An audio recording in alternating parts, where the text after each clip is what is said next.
এখন গ্যাস বিদ্যুতের দাম বাড়লে চাপে পড়বেন উদ্যোক্তারা। জ্বালানি সংকটে গেল 2 বছরে 40% কারখানায় জেনারেটর নির্ভরতা বেড়েছে। এতে ব্যয় বেড়েছে উৎপাদনের। ইকোনমিক রিপোর্টার্স ফোরাম এবং পলিসি এক্সচেঞ্জ আয়োজিত সেমিনারে এমন অভিমত তুলে ধরেছেন অর্থনীতিবিদ এবং ব্যবসায়ী নেতারা। পলিসি এক্সচেঞ্জের চেয়ারম্যান মাসরুর রিয়াজ বলেছেন যে আমদানি নির্ভর জ্বালানি দিয়ে বিনিয়োগ বাড়ানো সম্ভব নয়। গ্যাসের দাম আবারও বাড়লে 45% উৎপাদন ব্যয় বাড়বে সিরামিক এবং স্টিল খাতে। জ্বালানির দাম 150% বৃদ্ধির পায়তারা চলছে বলে উল্লেখ করেছেন বক্তারা। তারা বলেছেন দাম বৃদ্ধির চাপ সামলানোর সক্ষমতা নেই শিল্পের।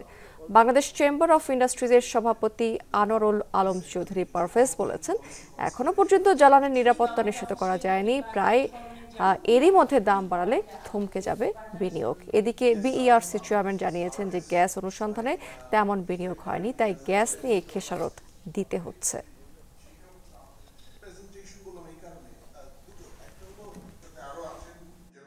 সাপ্লাই এবং তার প্রাইস, এই দুটো মিলে energy which is a backbone or enabler of industrial growth for any country, সেইটা গিয়ে কিন্তু এখন প্রাইভেট সেক্টর গ্রোথটাকে মানে কনস্ট্রেইন করছে। ইন্ডাস্ট্রির যে ডিমান্ড, প্রোডাক্ট ডিমান্ড, সেটা কিন্তু কমে যাচ্ছে, মানুষের তো পারচেজিং পাওয়ার কম, এবং তার সাথে যখন এগুলি অ্যাড হবে তখন তো আরও ইনফ্লেশন কিন্তু হাই হবে। আমরা যদি বোলার গ্যাস ঢাকায় নিয়ে আসতে পারি অন্তত 3 বছরের জন্য আমি মনে করি যে আমরা নিঃশ্বাস ফেলতে পারবো, একটা রেসপিরেশনের সুযোগ পাওয়া।